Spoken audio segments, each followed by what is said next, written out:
little squeal, like a little thing. She will. Okay, so we have a couple people who can't be here tonight, and that's quite all right. We love them anyway, no matter what we say about them tonight. Just kidding. About what part? I don't know.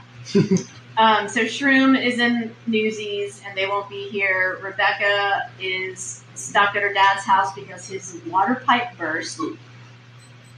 That doesn't sound like fun. That sounds awful. It does sound awful. It sounds expensive. And everybody else is here, right? Oh, no, Gabby is in the show, the kids show, Big Bad Musical, and they start tech today. So, Oh, I thought they were already home. if you guys don't know, when you're in two shows at one time, the first show that you're cast in has priority to everything. So, Gabby's mom was apologizing. I'm like, it's okay. That's how it's supposed to be. So this is her first play. She's there. It's okay. So, anyway, I am so glad to see all of your faces. Seriously. Hi there. Who are you? This is Jaden. This is my daughter. Hi, Jaden. The other person asked you. She wants to know if there's anything she can do to help out with the play. How old are you? 7. 7. Do you think you could be a zombie? Yeah. Then I think we've got something for you to do. All right. Yay. Now, don't tell anyone because I told people that you had to be 16 to be a zombie. But since I think you got your whole freaking family here, don't you think? Family and friends. Yeah. That would be okay? Yeah. Is everybody okay with that? I'm not. We can have a council meeting. Yeah, yeah. Raise your hand if you think it's okay for Jaden to be in the show. Yeah, you're mad. I second that motion. So, Motion adopted, passed. you're going to be a zombie in our show. Yay! But that was the hardest audition ever! Man, I wish they were that easy. I'm sweating. Oh my gosh. The So, person over here said, like, I had to actually audition. you okay? Oh yeah. I know. Okay. So this is John. He just kind of hangs out with us. He's not really going to do anything because he's busy working 2 jobs. He's our emotional support, John, yes. Yeah, exactly. I like it. Tell him how many jobs I have, John. Many. She has many. Just like Legion, there are many.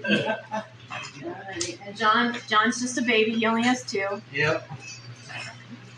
Anyway. I gotta go. It's possible he may help us build set pieces and stuff too, but he's always around. If he has time. Oh yeah, between the 2 jobs. So You're back there, we got it. that's your own fault for sticking around. So we're gonna go around the room and introduce ourselves, and then we're gonna tell everybody one thing about yourself that nobody knows. So I'm gonna start, and then man in the wheelchair will go after me. I've seen someone do it. Don't encourage it. I've never seen it be done, and it can't be done. It's right in the law. My name is Karen Pratt Paskowich. I am the director of this show. And I chose every single one of you because you were perfect for the roles that I gave to you. Perfect.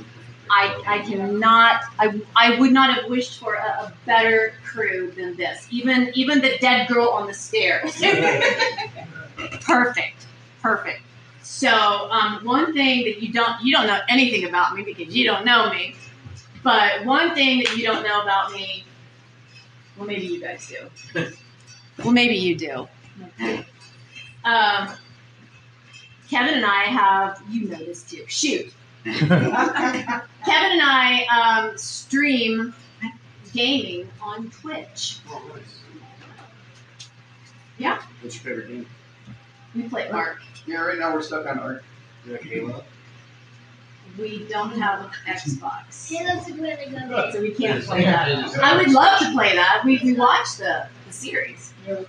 I would love to play that, but we have a PlayStation. We're so neat people. Makes it perfect. So your turn. Okay. Well, I am Kevin, not Crap Pastor. But he is my husband. Yes. I'm kidding. Kevin Paskowicz. Obviously, you guys know me. I'm going to function as the assistant director, purveyor of probably fart jokes. The one thing you don't know about me, there's a lot all of y'all don't know about me. I have flipped a race car on multiple occasions.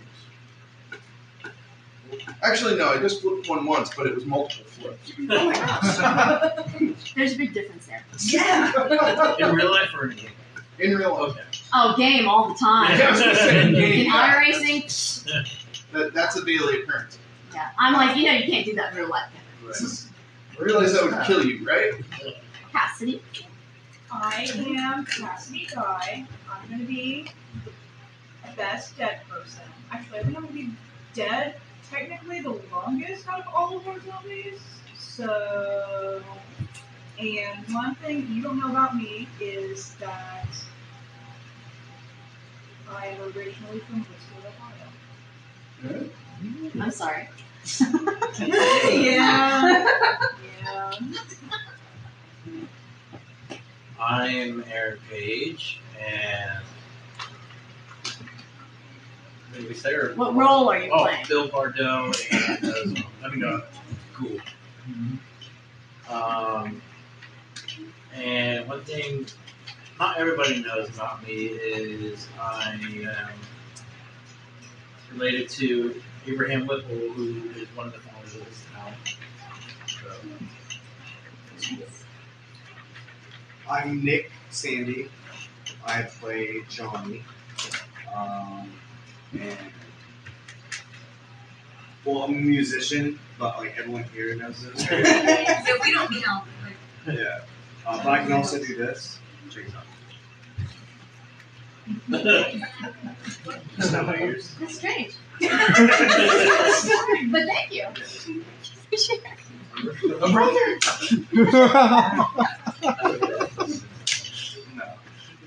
No. I'm Allie George. I am the radio newscaster, and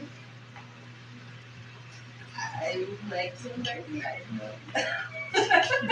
You like the what? I like Tim Burton.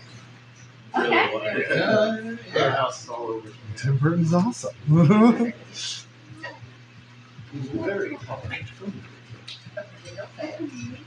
going right in. You want to talk to you? Or now I'm gonna ask you to talk. Okay. My name's Ryan. I play Karen or Sharon, and I was born in Nashville. Never would have guessed. She wasn't. She was born in Tennessee. Nashville. That's close. Yeah. It was Nashville, right? 45 minutes away from Tennessee. So basically, like From Nashville, sorry. So that's something you didn't know about yourself. See? I'm Emily Shannon. I play Helen Cooper. And apparently I gave birth in Nashville. I didn't know that. No, I'm a preschool teacher at Oak Grove Christian School. Sweet. You already know. My name is Sterling. I play Harry Cooper. And something people don't know about me. I am a man. I'm 28 years old, and I watch Sailor Moon. No shame. No. I didn't. My name's Jeff Butler. I'm playing a convention sheriff. Oh. And McClellan, excuse me. And what people don't know about me, and you'll come to find out real soon, is that I just keep getting better looking every day. But I do, and I'm just delighted to be around so much talent. And you have the bluest eyes Oh. ever. Now you're going to make me blush. Am I wrong? Aren't they adorable? I love your blue eyes. They are dreamy. They are true. I'm Laura Miller. I'm playing the part of Barbara. And, yeah, y'all don't know anything about me pretty much, but here's a little something. I ride a Harley. I drive a Harley. Oh, really? An Awesome. 83 Sportster. Oh. I'm Ella Wells. I'm going to play Judy, and a little thing you guys don't know about me that I didn't know until COVID ended ago. I start college in 2 weeks. So that's exciting. Oh. Oh yeah, I finally doing college stuff. I figured out what I'm going to do. All of a sudden. Okay, congratulations. No, I literally walked into the building. I was like, "Hi, I'd like to college." They're like, "We'd love to have you college." Here's the paperwork, do stuff. I was like, "Okay, I college now." Give us money. So I college now in 2 weeks. WVUP? Yeah, was true. So, any night classes that would. No. Okay. All of mine are in the morning. Early? 9:30. That's nice. No, they tried to put me in a 7 o'clock class, and I was like, no. I'm college, but not that early. Yeah. You're smart. Smart already. Thanks. I'm Chase Mayer, and that one is my twin. I'm playing Ben, and I am currently binging the out of Power Rangers. The 90s one? All of them. Oh. Yep. In order. In order? With my daughter. You guys, a sister Alexis, I teach her kids. Oh, do you? Sweet. Isn't this a small world? Isn't it though? Yeah, it's a Small world, and- smaller town. True. So, Kevin and I have, like we told you last time, we own a production company, and we are in the process of rehearsing for a show at the Vault, which you all can come to. You have to buy tickets, though, because we're not going to give you free tickets. That's how we meet. I get in for free. Chase is in it, and Cassidy, they're in it. Well, Kevin and I are in it, obviously. That one is Wait, I am. What? September the 9th. Shut up. And something that I did not tell anybody except the first night, this big secret that I have for Night of Living Dead. Some of you know this already, some of you do not. Picture this. As you know, the auditorium is the cemetery. And we're going to have other people be ghouls that are not you guys. And I'm going to have them placed throughout the cemetery, just sitting there throughout the show. So they get to watch the show for free. Yeah. Wait, what? So, at the end of the show, did you know that everybody dies? Did you know that? If you didn't, surprise! So, at the end of the show, what we're going to do is there's this point where all the ghouls storm the house. So they all come into the house, and everybody's dying and being eaten. So at that point, all the ghouls in the audience are going to stand up and come towards the stage, come onto the stage, and join in the melee of the buffet. And The Ben buffet. The Ben, the Barbara, everybody's gonna be. Anyway, and so that will get all of our cast members on the stage, and at one point, one of the ghouls will notice the audience, and then all the ghouls will turn towards the audience like they just noticed fresh blood, and then lunge for the audience, hopefully scaring them. Only if Jed makes that noise, that zombie noise. And then lights go down. Lights come back up. It's going to be a curtain call for you guys.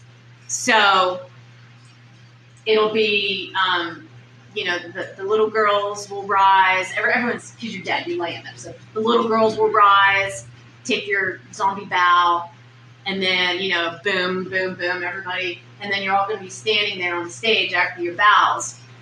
And then all of a sudden, music starts, and it's Thriller. So that's when all the ghouls will come back out, walk down the aisles, and start dancing the Thriller. That is how we're closing the show, is the Thriller dance. On every night or just last? Every night. Okay. Every Yeah, night. I like every What about the Monster Mash? Not the Monster Mash, the Thriller. But it was a graveyard spin. Oh my God. We are dancing in the graveyard. What about the Monsters Thriller? The Monsters Thriller. You're supposed to be the silent partner. I'm not an emotional supporter.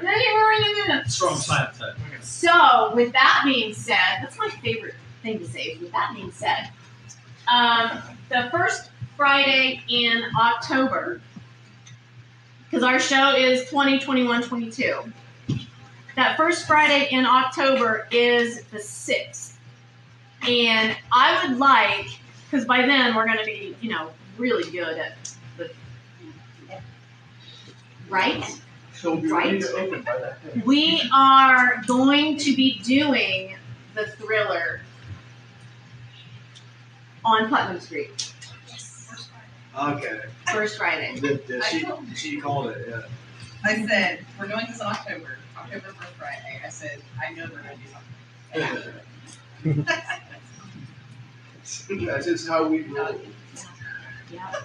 So keep that in mind for your schedules. If you can't make it, I won't cry too hard, but every person is going to be needed for the dance. I know some of you have a dance background. Some of you who do not, I'll be gentle. Okay?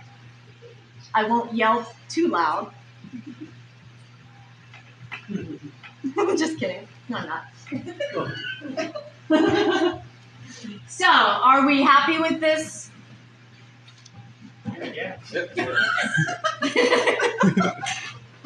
I danced your last play. Yes. I choreographed the dance in Evil Dead the Musical, and I might have stolen a few of the moves from the Thriller to put in that. Yeah. And also, what's that other show? The Walking Dead? No, the other Evil Dead? that they do over at the People's Bank Theater. Oh, Thank you, Rocky Horror. I might have stolen some of the moves from Rocky Horror, Oh, yeah.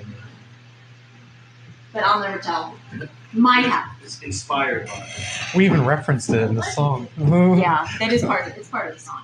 So, yeah. So that's what you can look forward to for the next couple of months is learning how to dance the Thriller.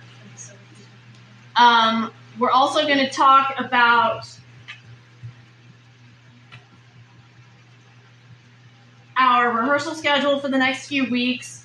We're not going to go really hard into rehearsals until September.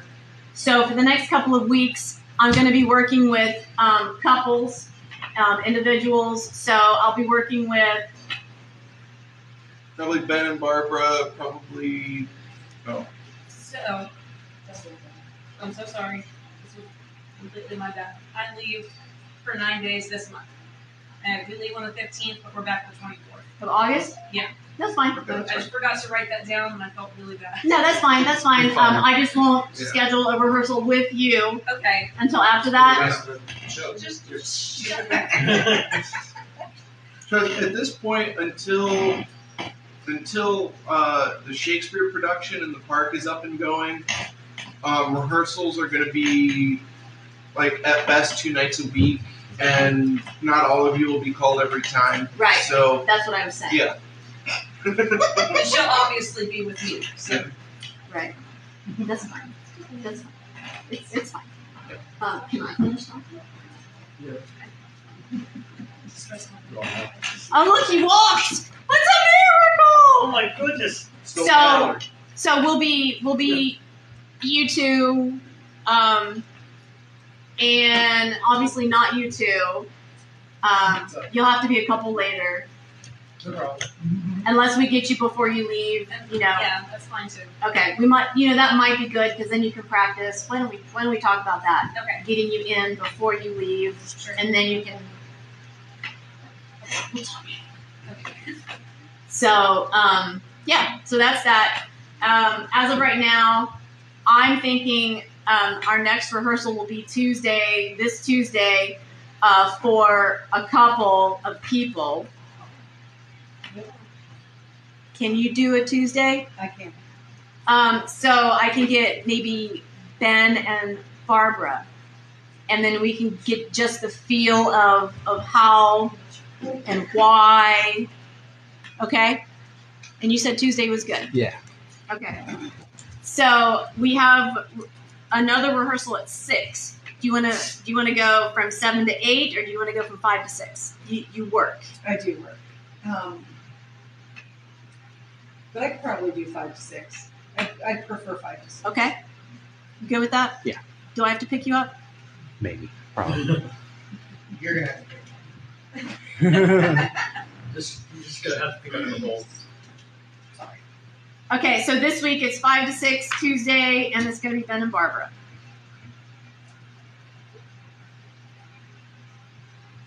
Okay, anybody have any problems with that? Shut up. Okay, so we are going to read. Everybody have their scripts?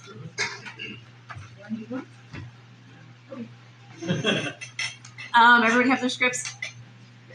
Okay, so we're just going to basically read through from beginning to end. And you don't have to do any character. We're going to create our own characters as we go along. What you start with now, you might not end up with.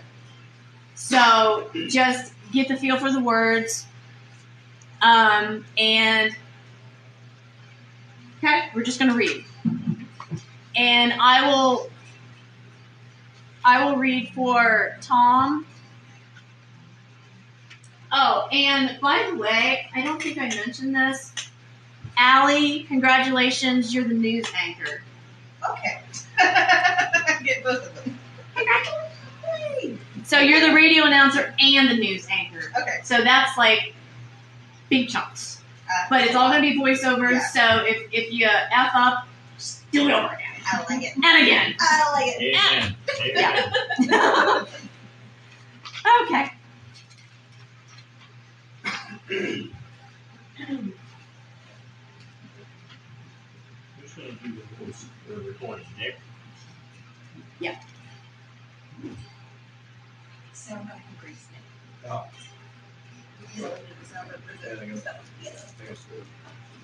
All right, so I will read what is going on in the stage directions until I get tired of doing that. I just won't do it anymore.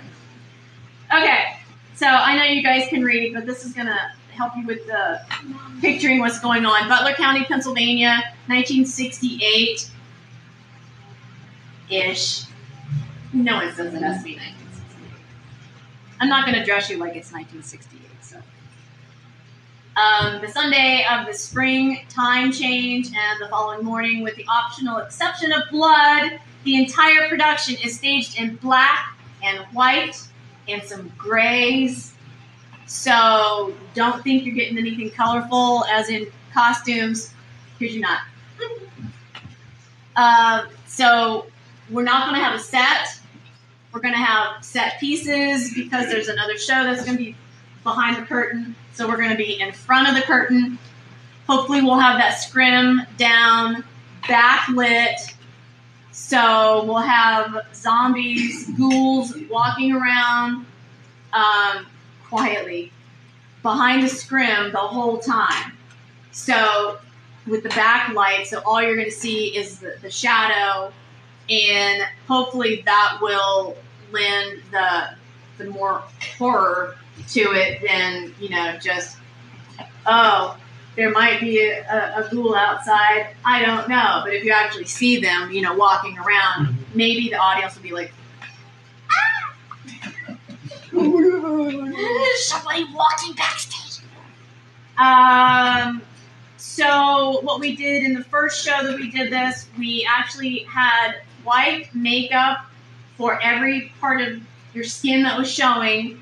That was really hard to do and really expensive. That Ben Nye makeup is not cheap, and it was greasy and it was on everything. You wipe your face, you wipe your black clothes. Guess what? You've got white. It was not the best of times. There are probably, when we get into the theater, you'll probably still find random handprints.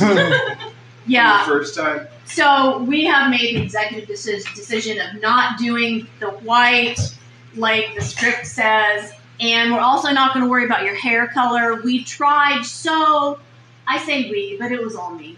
I tried so hard to get blonde hair white, and it no matter how much of that powder that you put in it, it's still that yellowish tint, and you cannot, unless you have black hair or gray white hair, it wasn't working.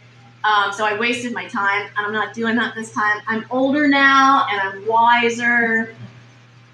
So if you have blonde hair, you're gonna have blonde hair. It's just that simple. Let's see, special lighting. And scene 1, the audience is the graveyard. We know that.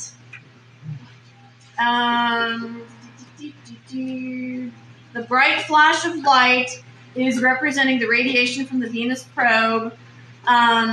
What we also have is a fog machine. So we turn on the fog machine prior to the audience coming in. So when they come in, there's this low-lying fog throughout the auditorium. Now, if that's not creepy to start with, I don't know what is. But then, our ushers are going to be the ghouls. If that's not, if these people aren't scared, then I don't know what to say. I don't know how to scare them. We'll do jump scares. Yeah. And there's a very fun atmospheric phenomenon that seems to happen in our theater here when we use fog machines, and it's that there's a temperature inversion layer, which means the fog only rises so far, and it's consistent from the front of the theater to the back of the theater, and on the stage level, it's about 2 feet above the stage, so you're actually walking through a blanket of fog, and if you're sitting in the back, you're actually sitting above the fog a little, and you'll see creatures and things emerge from it. And if you're sitting down a little lower, you can still see the stage just fine, but the same thing, you won't see them until they're walking right past you. So it's kind of a fun little thing to play with. Yeah. Genius. Anyway. And I may or may not hook up a poor man's chill box to it. So. Yeah, so we've got all these LED lights, and we're going to use red and the bright white. So it's going to be fun. It's going to be fun. And we hope that you guys have as much fun as we do. And if not, you can come and complain to me after the show in October. So, lights up. It's a hazy afternoon. Boy, it's going to be hazy, all right. It's a hazy afternoon in the graveyard. 2 unburied corpses rise and trundle. Do they really trundle? Over the grounds to exit. Do they really trundle? Is that what is that? I think that's how ghouls walk. They trundle. Figure it out. And that's scene 1. How about that, guys? Scene 2, Barbara enters graveyard from the back of the audience. Johnny follows, carrying a memorial flower wreath shaped like a cross. Do you want me to read stage directions so you can listen? Huh? Doesn't matter, I can multitask. Oh. But you can read Tom if you want. Okay. Fine, read stage directions, Kevin. You assume I know how to. They ought to make the day that time changes the first day of summer. What? Well, it's 8 o'clock and it's still light. Pockets car keys. A lot of good the extra daylight does us. We still have a 3-hour drive back. We're not going to be home till after midnight. They move towards the bridge. Well, if it really bugged you, Johnny, you wouldn't do it. You think I want to blow Sunday on a scene like this?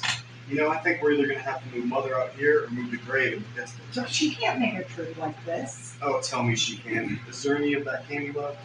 With her back to him, slipping a piece of candy into her mouth. Nope. Reads wreath.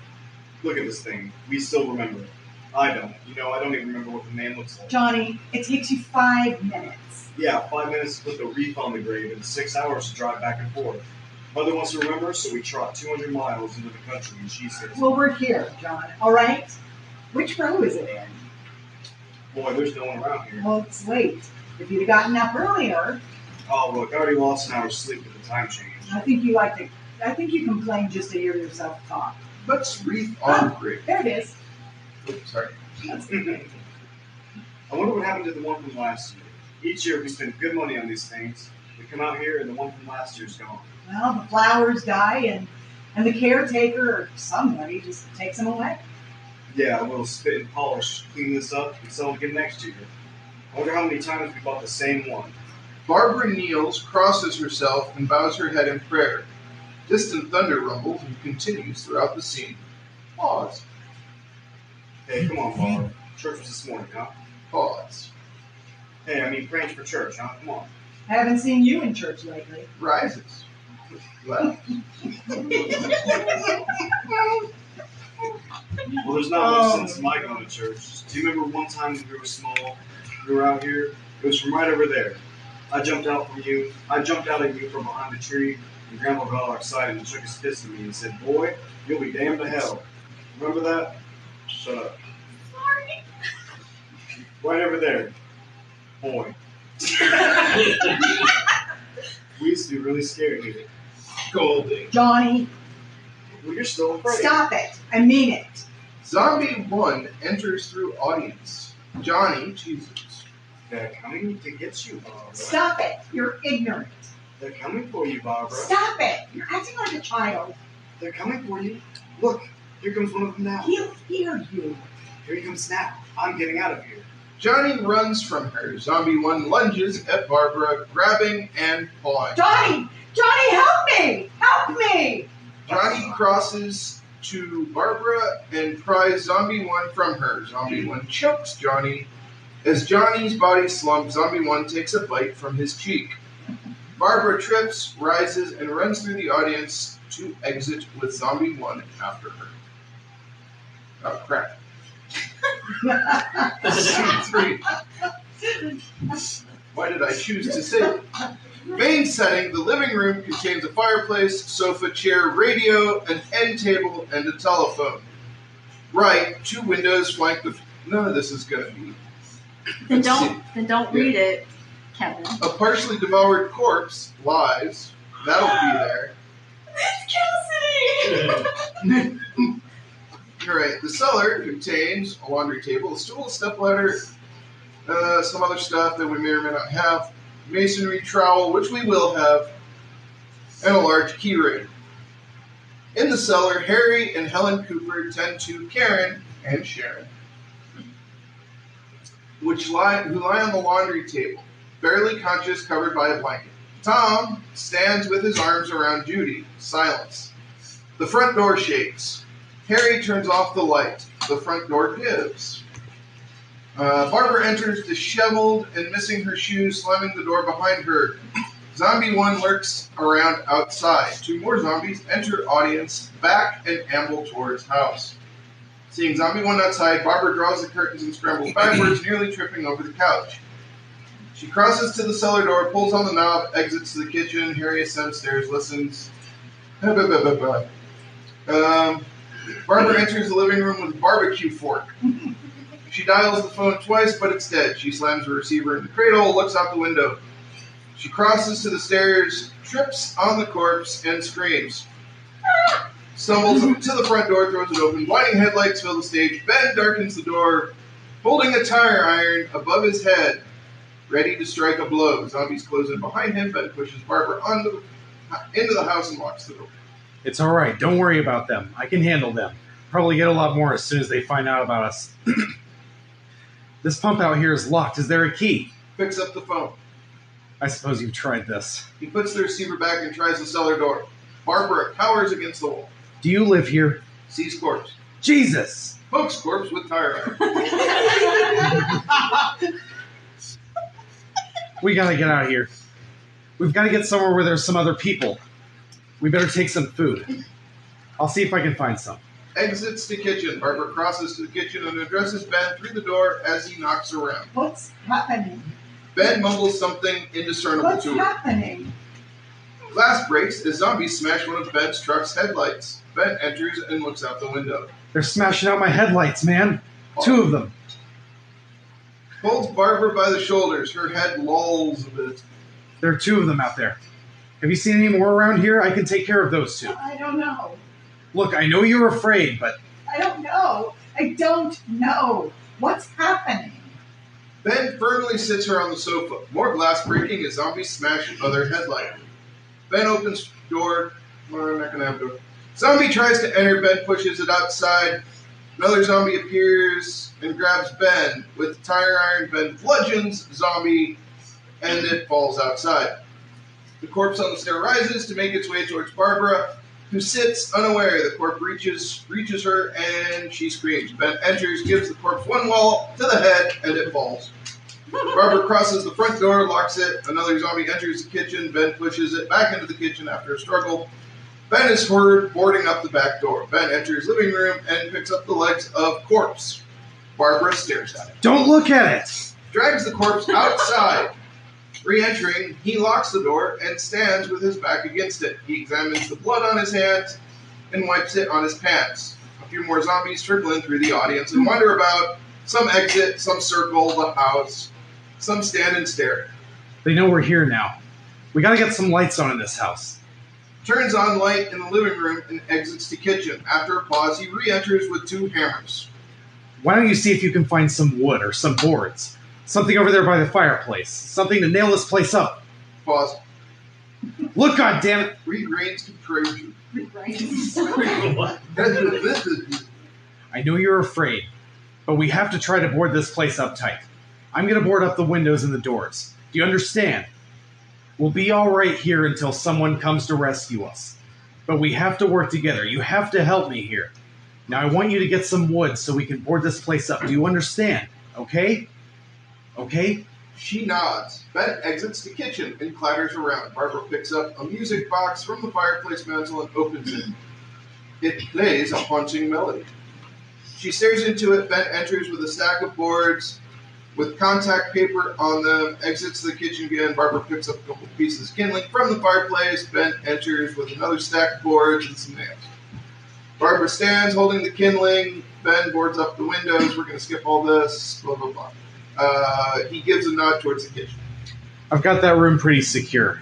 If we have to, we can run in here and reinforce this door. It won't be long before those things pound their way in here. They're afraid now. They're afraid of fire. I found that out. Do you know a place back down the road called Beekman's Diner? Anyway, that's where I found the truck I have out there.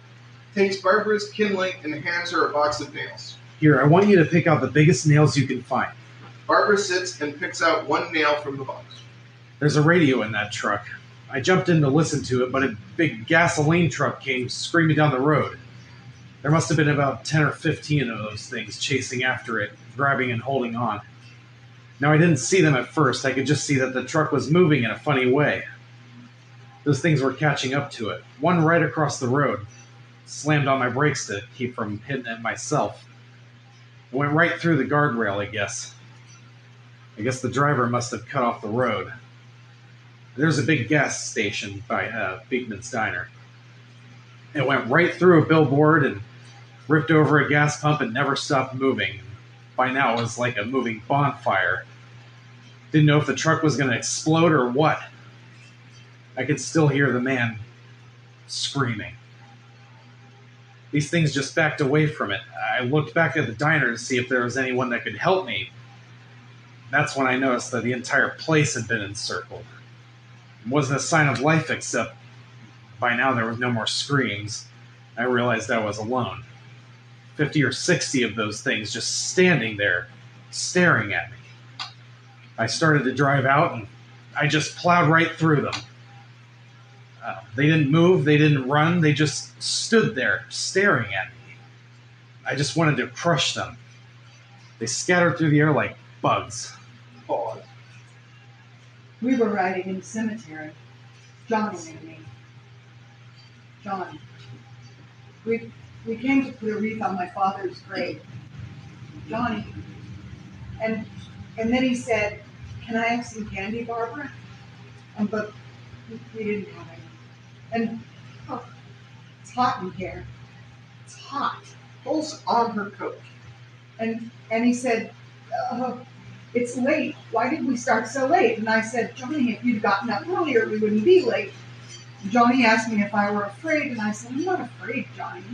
And then this man started walking up the road.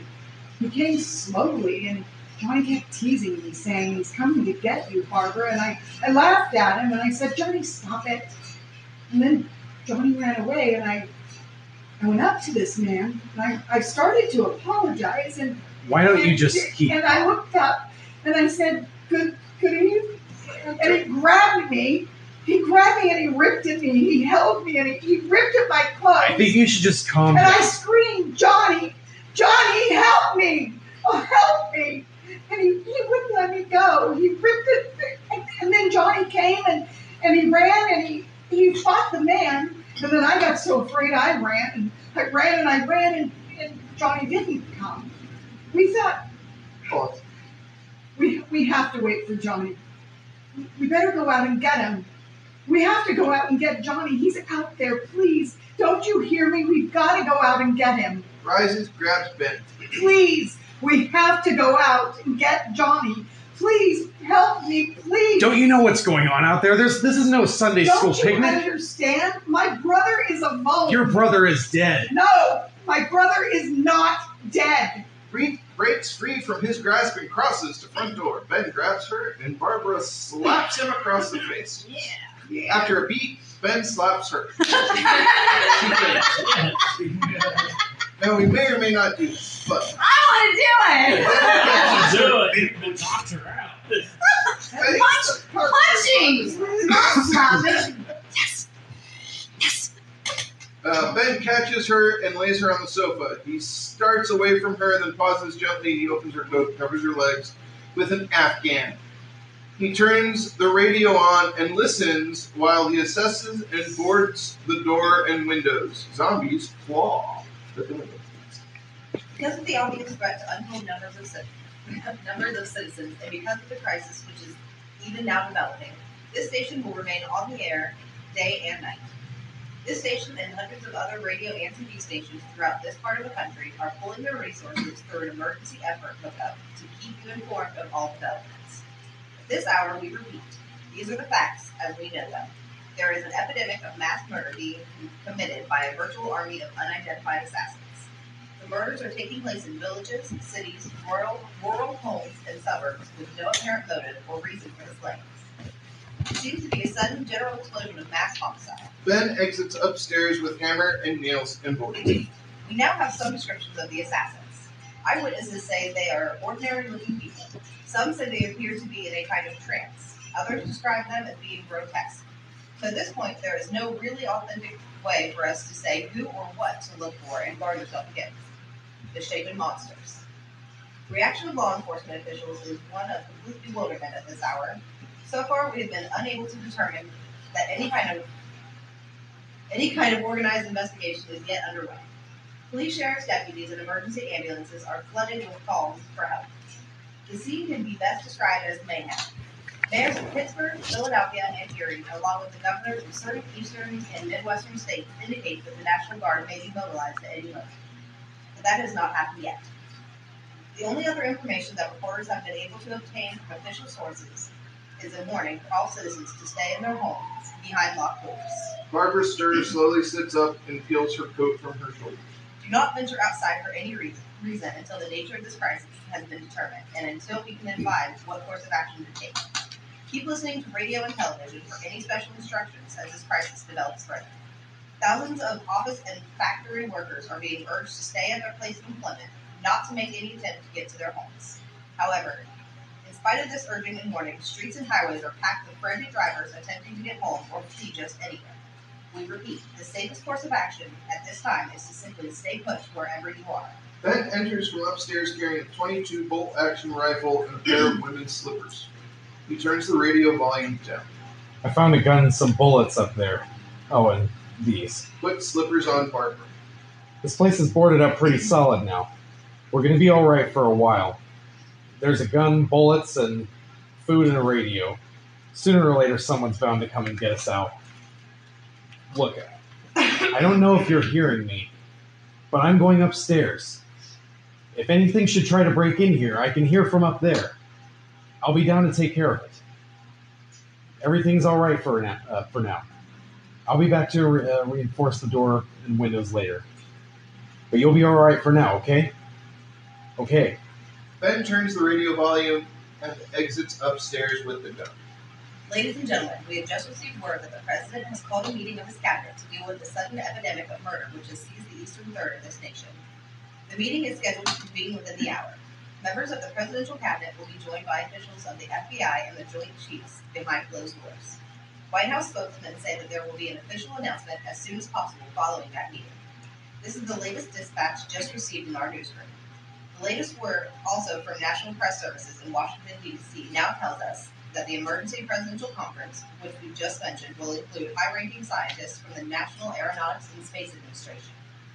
All radio and television stations have joined their facilities in the emergency network to bring you this, news as it develops. We urge you to stay tuned to radio and television and stay indoors at all costs.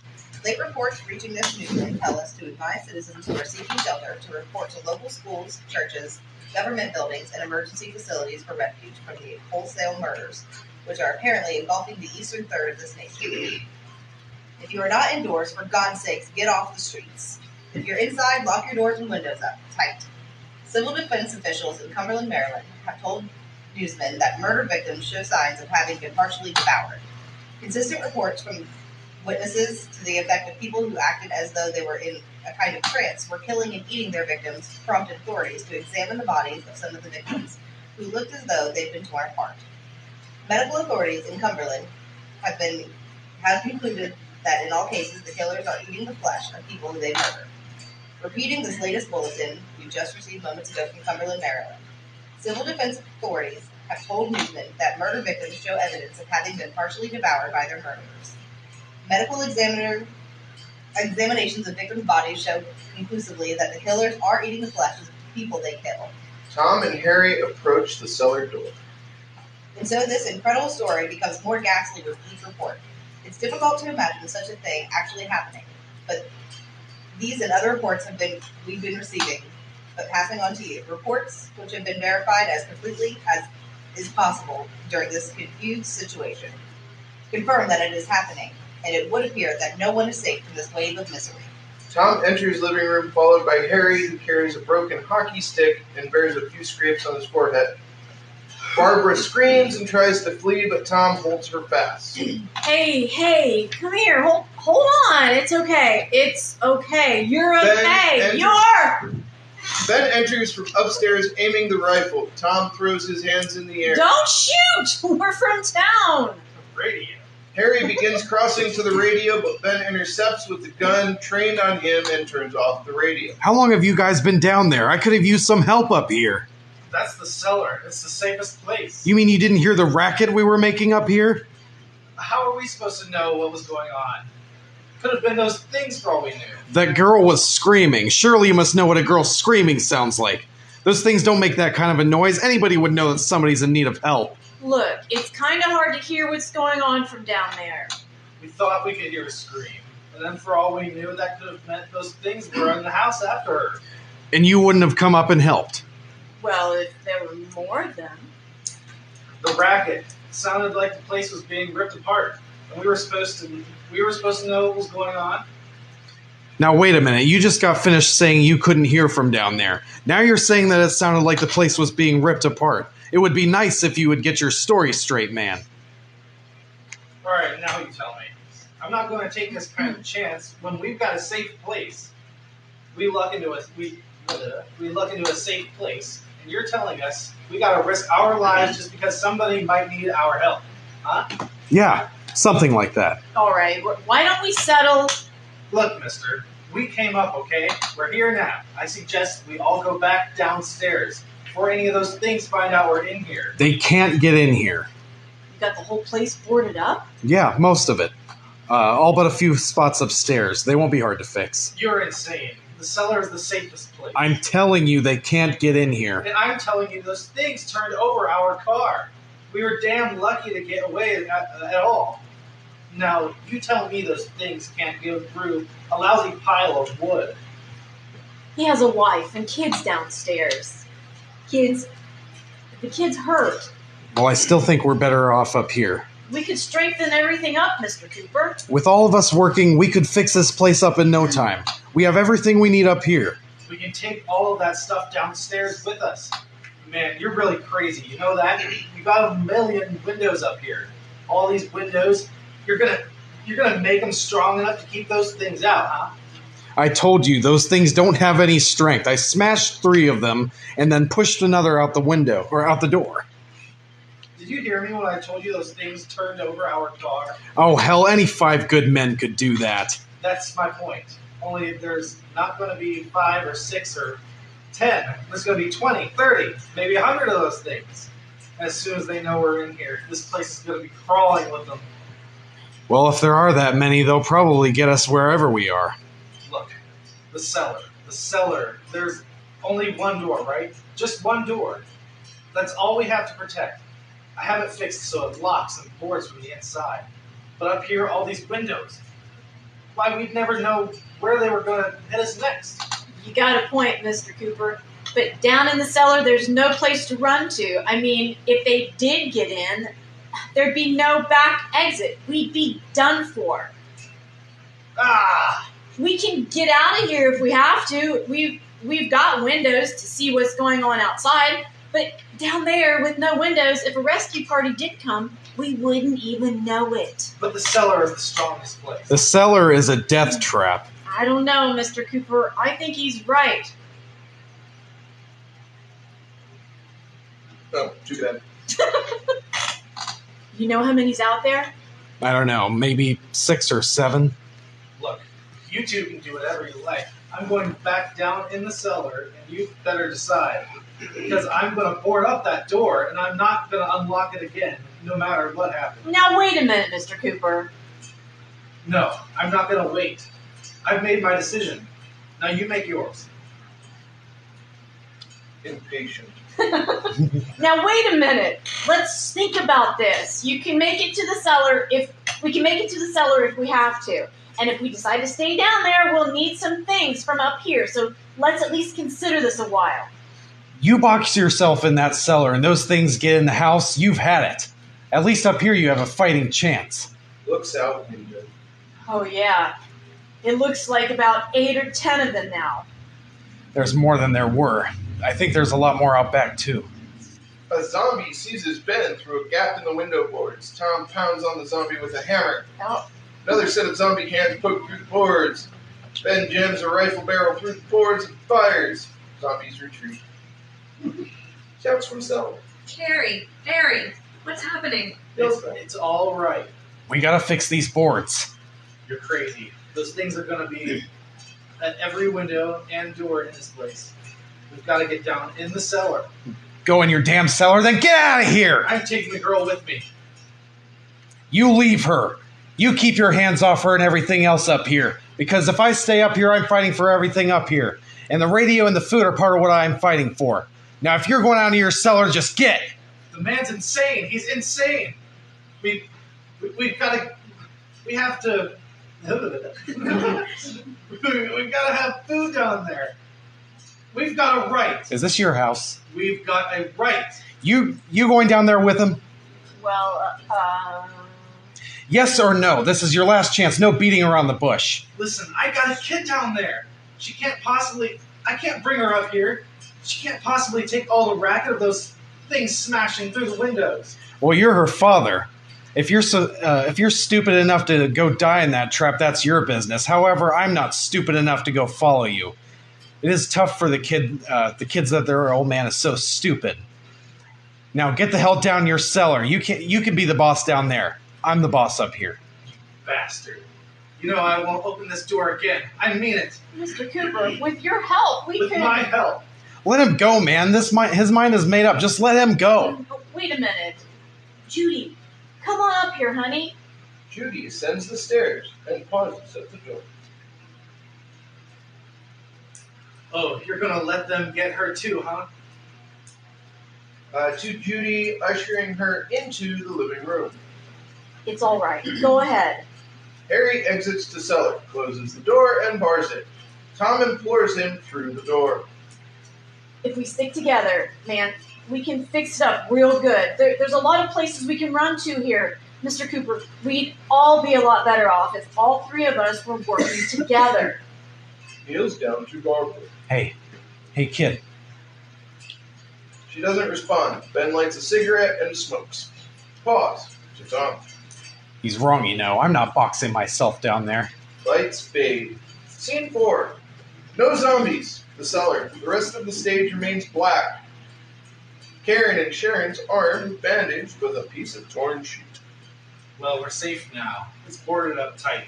What about Tom and Judy? They want to stay up there. Let them. There's 2 other people up there. A man and a girl. We heard the screaming. Yeah, but I didn't know who they were, and I wasn't about to take any unnecessary chances. Of course not, Harry. Touches Karen's forehead. And Sharon. Is she alright? I don't know what it is. They feel warm. Maybe it's shock. Where'd you get the bandage? Pulls a cigarette from Helen's purse and lights it. Some laundry in the basket. I tore a sheet.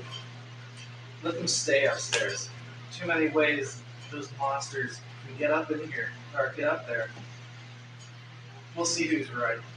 We'll see when it comes begging me to let them down here. That's important, isn't it? What? To be right. Everybody else to be wrong. What do you mean by that? Does anyone up there know why we're being attacked? Whatever it is, it isn't just happening here. It's some kind of mass murder. It's going on everywhere. The radio said to stay inside. Radio? There's a radio upstairs. I heard it at a news bulletin. There's a radio upstairs, and you boarded us in down here. I know what I'm doing. What did it say? Nothing. Nothing. They don't know. They don't know anything yet. There's mass murder everywhere, and people are supposed to look for a safe place to hide. Harry, unboard that door. We are staying down here, Helen. Harry, that radio is at least some kind of communication. If the authorities know what's happening, well, they'll send people for us. They'll tell us what to do. How are we going to know what's going on if we lock ourselves in this dungeon? Those people upstairs aren't our enemies. Pause. She says. We might not enjoy living together, but dying together isn't going to solve anything. Brief pause broken by Tom pounding on the cellar door. Lights up full in living room. Zombies resume flying in the house and wandering. Mr. Cooper, Ben found a television set upstairs. Let's go up. Tom? Yeah? If Judy would come downstairs for a few minutes, Harry and I could come upstairs. Okay, yeah. Will you do it? I can't. Look, honey, nothing's gonna get done with them down there and us up here. Do this for me. Judy agrees. Tom to Harry. Okay, open up. Harry enters the living room scowling. Judy to the cellar. Harry exits to kitchen. I'll take good care of her, Helen. They're all I have. Why don't you go upstairs now? Helen enters living room. Barbara lies on her stomach, chasing the doily on the arm of the couch with her finger. Her brother was killed. From upstairs. Hey, give me a hand with this thing. I gotta go help Ben with the television. Tom exits upstairs. Helen sits and lights a cigarette. Barbara starts at the sound of the match. Don't be afraid of me. I'm Helen Cooper, Harry's wife. Harry enters from kitchen. This place is ridiculous. Look at this. There's a million weak spots up here. Give me one of those. Snatches Helen's cigarette and glares at Barbara. Her brother was killed. Man, they talk about these windows. I can't see a damn thing. There could be 15 million of those things out there. That's how much good these windows are. Ben and Tom enter from upstairs with a television. Why don't you do something to help somebody? There's a socket over there. Here. Take care. Drag that table over here. Harry moves the end table to Ben and Tom. They place the television on the end table facing upstage. Barbara sits up as Harry adjusts the sofa. To Barbara. You better watch this and try to understand what's going on. I don't want anyone's life in my hands. To Ben. Is there anything I can do? I don't want to hear any more from you, mister. If you stay up here, you take orders from me, and that includes leaving the girl alone. Ben and Harry face off. Tom turns on the television. It's on! It's on! There's no sound. Play with the rabbit ears. Come on. Play with the rabbit ears. Pause as Ben and Harry glare at each other. Tom fiddles with the rabbit ears. To Harry. Shut up. Blackout. You want to take a break? I'll go through scene 6. Does anybody need a break? If you need a break, we'll take a 5. I'm wore out. All right, let's take 5. We'll be back here at 7:05. Wow. Go smoke your cancer sticks. Or cancer juice. Cancer juice. Whatever your poison is. Or fake your vegetable oil. Go smoke your cocaine. Smoke your crack. Sorry, you mind laughing about me? Sorry. You're good. It's probably me. I'm the one in the way here. So is this where the intermission is going to be in the actual? There's Are we actually gonna not have- an intermission. We're not having an intermission. Okay. It's such a short Yeah. play. I was wondering about that. Yeah. Okay. Yep.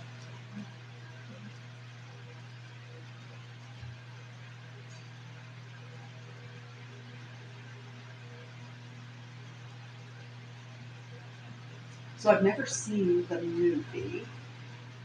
It's on YouTube. I had the movie, but one of my, well, they're not friends anymore. Her friend that came over one time. I went downstairs and they, I guess, stole it.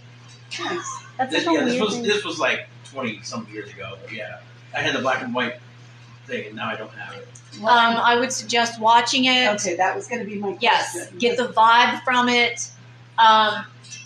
It is supposed to be scary, Okay. and it is the beginning of the zombie revolution. Right, The right. shows, TV shows, books, and blah blah blah. And when this movie came out, nobody had seen zombies before. So even grown men were disgusted by it. They would walk out of the theater because they had never seen this kind of stuff before. So, now we're like, psh, Right. ghouls, whatever. But back then, when it first came out, yeah, people were scared. If you have Peacock or Max, it's on there. It's also for free on YouTube. That's where I watched it. On what? On YouTube, the whole movie's for free. Yeah, I was kind of resisting because I didn't want to be influenced, of course, by. I think you need to be Okay. just to get the vibe of it. Okay. Yeah. Very good. And, we're going to play some things differently.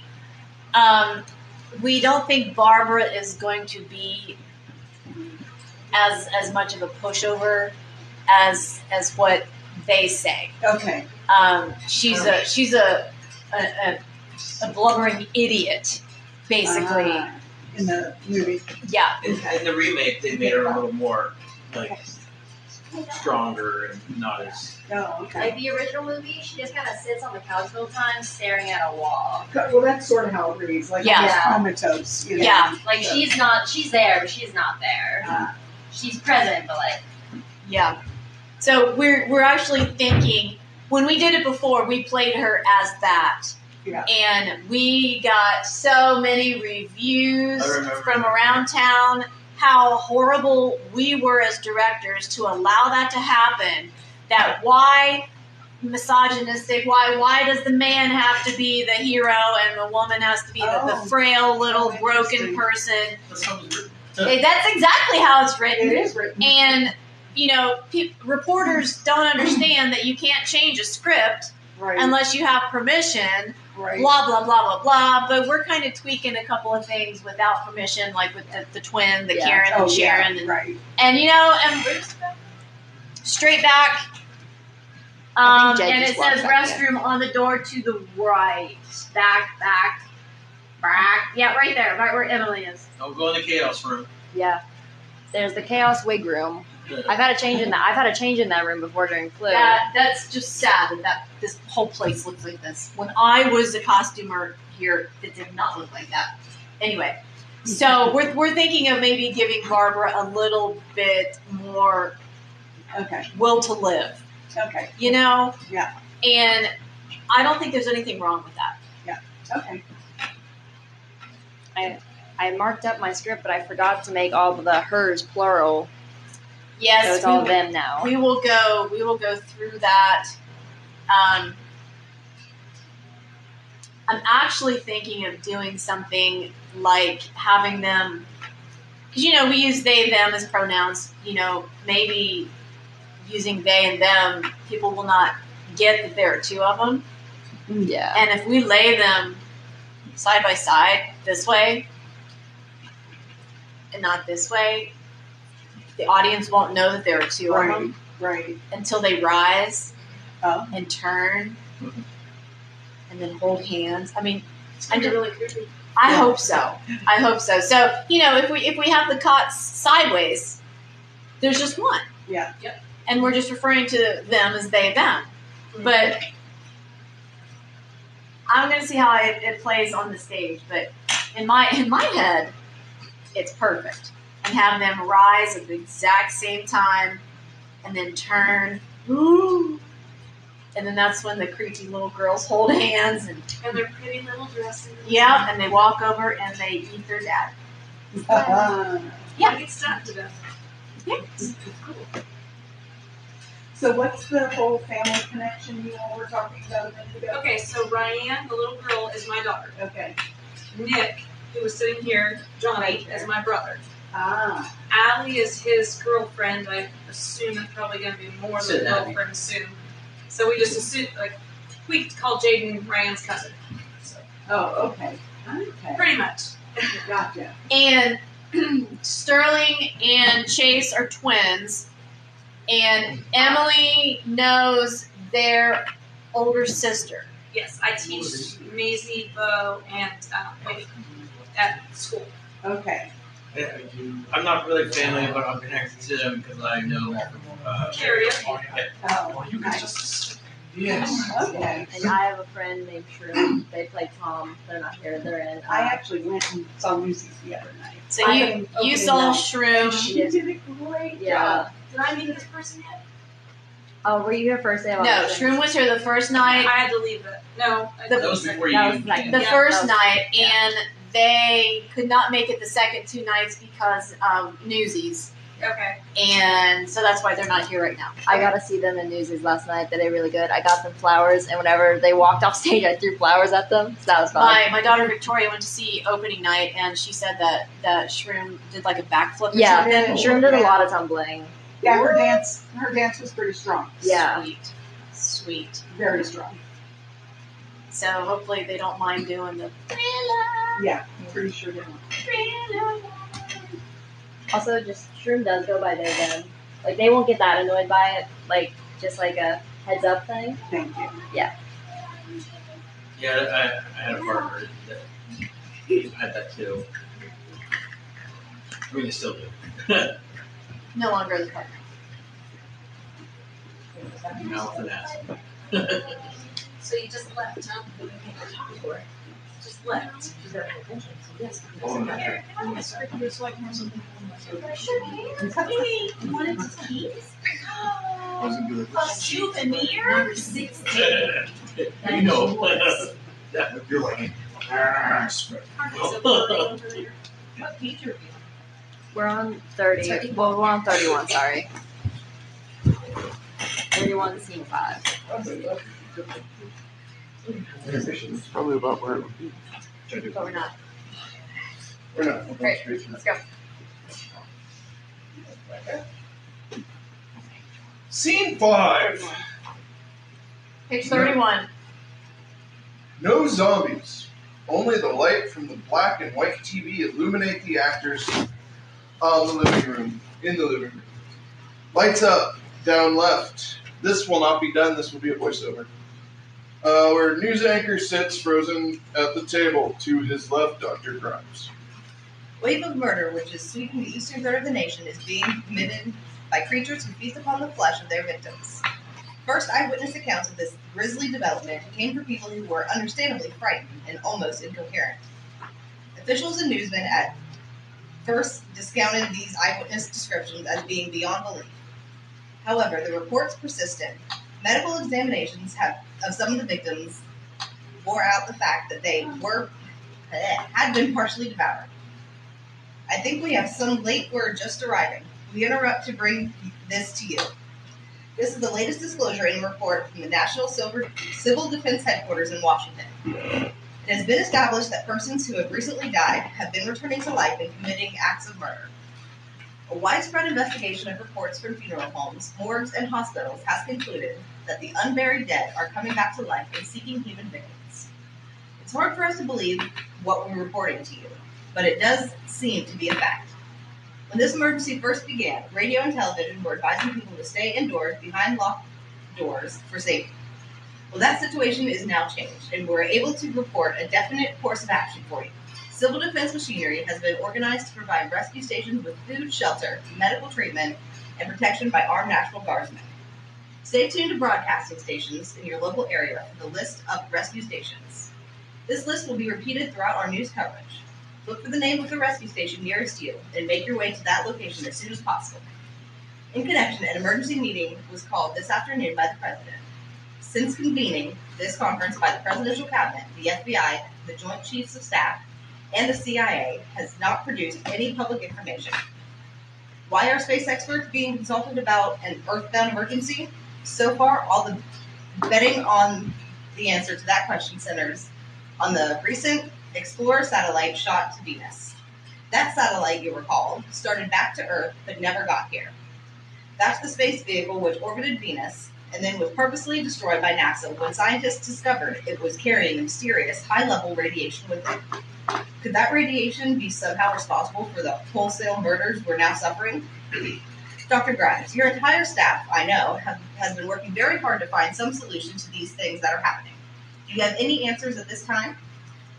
Yes, we have some answers, but first, let me stress the importance of seeking medical attention for anyone who's been injured in any way. We don't know yet what complications might result from such injuries.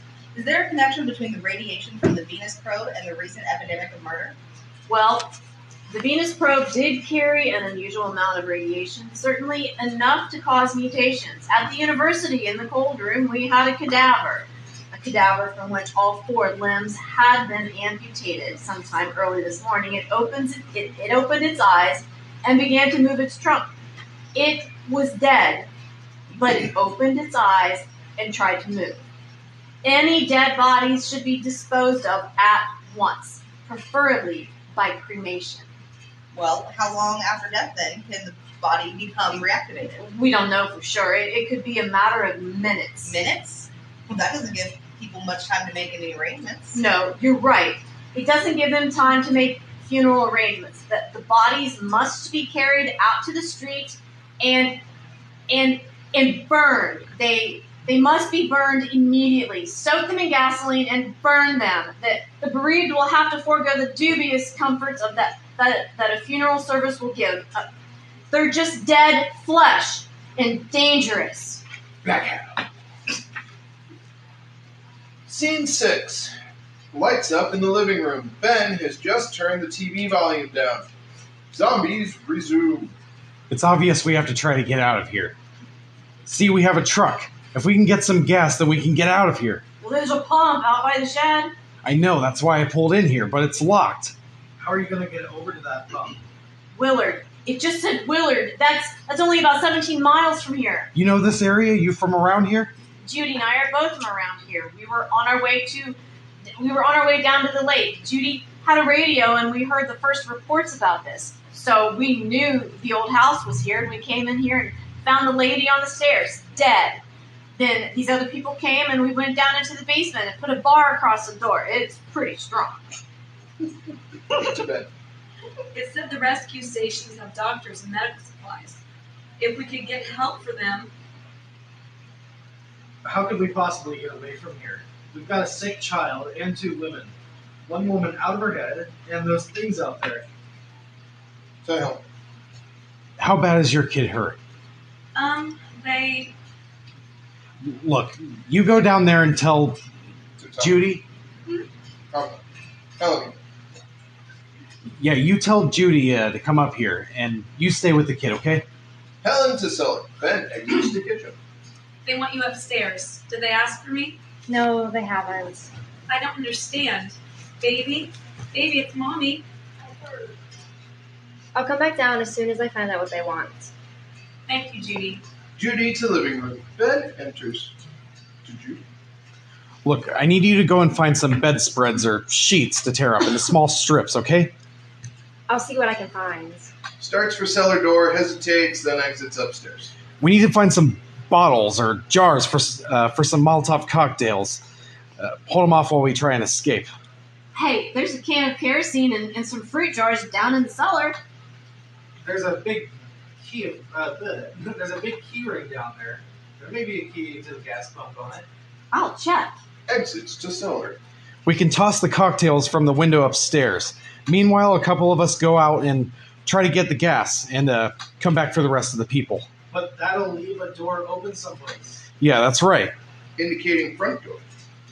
It better be this door. It's closest to the truck. We'll put some supplies behind the cellar door. While we're gone, the rest of you can hold up here. Tom enters living room with canning jars, key ring, and kerosene. There's a key on here that's labeled for the gas pump. I'm not really used to the truck. I found it abandoned. I can handle the truck. No sweat. Judy enters with a sheet and sits. She does nothing with the sheet. To Tom. You're it then. You and I will go. Pause. We'll put together whatever lumber we can find behind the cellar door. To Harry. You go upstairs and toss the cocktails from a window. Tom, you and I will go. You and I will have to unboard this door. After you toss the cocktails, hustle back down here and lock this door. It's no good to board it up because we have to get back in quickly. After we get the gas and get back into the house, then we'll worry about getting everybody into the truck. Now let's move it! Harry and Ben exit the kitchen with kerosene and jars.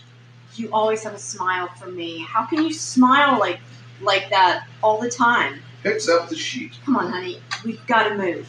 Tom, are you sure about the phone? The phone is dead out. All you get is a recorded message. If only I could call the folks. They're going to be so worried about us. Everything's going to be all right. As soon as we get to Willard, we'll call them. They might even be there. I know. Pause. Tom, are you sure we're doing the right thing? Tom? What? About getting out of here? Yeah. Well, the television said that that's the right thing to do. We've got to get to a rescue station. I don't know. Come on, honey. You're starting to sound like Mr. Cooper now. But why do you have to go out there? Look, I know how to handle the truck, and I can handle the pump. Ben doesn't know anything about that stuff. But we're safe in here. For how long, honey? We're safe now, but there's going to be more, and more of those things. I know all that. Pause. Listen, remember when we had that big flood? Remember how difficult it was for us to convince you that it was right to leave?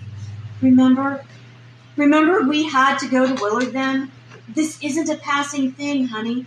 It's not like just a wind passing through. We've got to do something, and fast. I just don't want you to go out there. That's all. Where's that big smile for me? Boy, I sure could use that. Pause. I got work to do, honey. And you They kiss. Ben and Harry enter from kitchen with box containing Molotov cocktails. Harry snatches the sheet from Judy and quickly tears 2 strips, indicating Barbara. We gotta get her downstairs. Sits next to Barbara. We have to go downstairs now, Barbara. She's right. You have to go downstairs now, just for a little while, until we get back. Then we can all leave. Ben offers her his hand. She stands. I'd like to leave, yes. Barbara and Judy exit the cellar as Ben and Tom unboard the door. Harry exits upstairs with a box of cocktails and strips of sheets. To Tom. Good luck. Shouts to Harry. You ready upstairs? Yeah? Okay, toss them. Judy appears in cellar door. Harry tosses 1 flaming cocktail, then a second. Explosions and fire outside. Judy and Tom exchange a long look. Tom exits, and Ben quickly shuts the door behind him as Harry enters. To Ben. Go on. Go ahead. Ben exits front door with the gun. Harry slams the door, then looks out the window. Judy to front door. I'm going with him. Seizing her arm. Get back in the cellar. No. She wrenches free and exits front door. Harry locks the door behind her and watches out the window. Helen to cellar door. Shutting off stage. The truck's on fire. Get away from the pump. Off stage. Hang on! Off stage. Get away from the pump now. The gas pump explodes. Horrified. Harry! Oh my God, Harry! Harry backs away from the window to Helen and pushes her through the door. Get down in the cellar. Pounds on the front door. Let me in. Cooper, let me in. Open up. Come on, Cooper. Let me in. Kicks the door open and enters, carrying the gun with zombies close behind. He shuts the door and begins boarding it.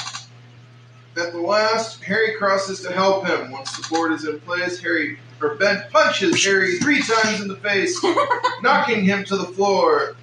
Ben lifts him by his shirt and throws him on the couch. Blood trickles from his nose. I ought to take you out there and feed you to those things. Helen and Barbara to the cellar door. Leads Barbara to the end of the couch opposite Harry. It isn't 11 o'clock yet. There's supposed to be another broadcast at 11 o'clock. 10 minutes. Oh, Exit. only 10 more minutes? We don't have very long to wait. We can leave. Well, we better leave soon. It's 10 minutes to 11. Loading rifle to Helen. You know anything about this area at all? Is Willard the nearest town? Exhausted. I don't know. We were just trying to go to the motel before dark. You said these things turned over your car. You think that we can get it back and on its wheels and drive it? Where is it? Harry enters, blotting his wounds with a kitchen rag. Seems like it was pretty far away. Seems like we ran. Forget it. It's at least a mile. Johnny has the keys. To Ben. You're gonna carry this child a mile through that army of things out there? I can carry the kid. What's wrong with her? How'd she get hurt? One of those things grabbed her. Bit her on the arm. To Ben. What's wrong? Who knows what kind of diseases those things carry? Is she conscious? Barely. She can't walk. She's too weak. Well, one of us could try and get to the car. You gonna turn it over by yourself? You can't start the car. Johnny has the keys. To Barbara. You have a car? Where? Where is it? You won't be able to start it. Yeah, I know that, but where is it? Looking at her. Crossfade stage lights up on a horde of zombies emerging from the explosion site, eating pieces of Tom and Judy. Charred remains of the couple's clothing hang from limbs and flesh. Zombies cluster in front of the stage, a flesh-eating frenzy. Lights fade. Scene 7. No zombies. Lights up downstage. Bill Bardo stands in front of the... We're still going to do this as a voiceover. Chief McClellan stands with a corpse at his feet, a rifle slung over his back. The corpse bears a bullet hole between the eyes. According to the corpse, Chief McClellan whistles to the deputies who enter through the audience. While Bill Bardo speaks, the deputies cross to Chief McClellan. Picks up the corpse and carries it off through the audience. This is Bill Bardo, WICL TV 11 News, coming to you live. At this hour, officials report the level of mysterious radiation continues to increase steadily. So as long as this situation remains, government spokesmen warn that dead bodies will continue to be transformed into flesh-eating ghouls. All persons who die during the crisis for whatever cause will come back to life to seek human victims unless their bodies are first disposed of by cremation. All law enforcement agencies and the military have been organized to search out and destroy the marauding ghouls. To deputies as they exit with the corpse. Hey, make sure you put that thing all the way in the fire. We don't want it getting up again. The Survival Command Center at the Pentagon has disclosed that a ghoul can be killed by a shot to the head or a heavy blow to the skull. Officials are quoted as explaining that since the brain of a ghoul has been activated by the radiation, the plan is kill the brain and you kill the ghoul. Crosses to Chief McClellan. Butler County Sheriff Conan McClinton is now just returning from conducting a search and destroy operation against the ghouls. Chief McClellan, how's everything going? Well, things aren't going too bad. The men are taking it pretty good. Chief, do you think we'll be able to defeat these things? Well, we killed 19 of them today right in this area. The last 3 we got trying to claw their way into the abandoned shed. They must have thought somebody was in there. They weren't. We heard them making kind of a noise. We came over and beat them off and blasted them down. Deputy enters audience bag and shouts to Chief. Chief, Yeah, we're moving down that way. yeah, okay. We're going to get on the other side of the road over there, get the dogs, go check out that pole barn. Chief, if I were surrounded by 6 or 8 of these things, would I stand a chance? Well, there's no problem. If you had a gun, shoot them in the head. That's a sure way to kill them. If you don't, get yourself a club or a torch, beat them or burn them. They go up pretty easy. Well, Chief McClellan, how long do you think it will take you to get the situation under control? Well, that's hard to say. We don't know how many of them there are. We know we're filling who can kill them, finding who can kill them. Are they slow moving, Chief? Yeah, they're dead. They're all messed up. Chief, do you think you'd be able to wrap this up in 24 hours? Well, we really don't know. We know we'll be into it most of the night, probably here in the morning. We're working our way towards Willard, and we're hoping to team up with the National Guard over there. And then we'll be able to get a more definite view. Thank you very much, Chief McClellan. This is Bill Bardot, WICL News. Lights fade. Scene 8. Zombies resume. Lights up in the house. Barbara on the sofa. Harry and Helen near the cellar door. Pause. The power fails. Lights out. Moonlight seeps into the house. Ben enters from kitchen. Uh-oh. To Harry. Is the fuse box in the cellar? I don't know. Ben down to cellar.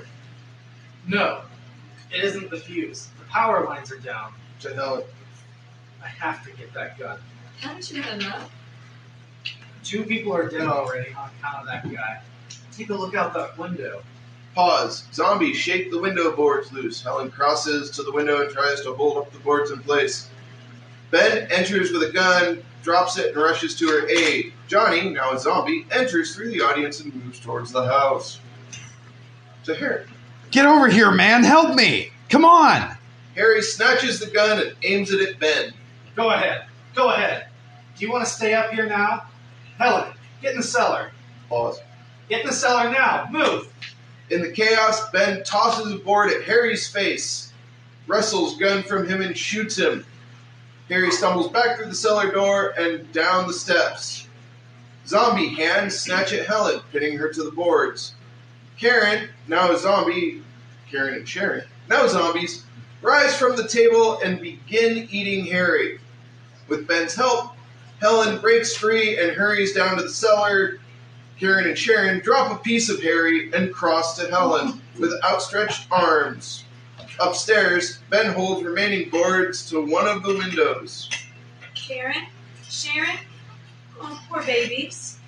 Karen and Sharon remove the masonry trowel from the wall and rise it above their head with both hands as Helen falls. Karen and Sharon stab her repeatedly with the trowel in the living room. Johnny appears in the window. Johnny! Barbara crosses to the front door. The boards have been rattled loose, and she manages to unboard the door and open it. Johnny stands on the threshold with a pack of zombies behind him. Johnny!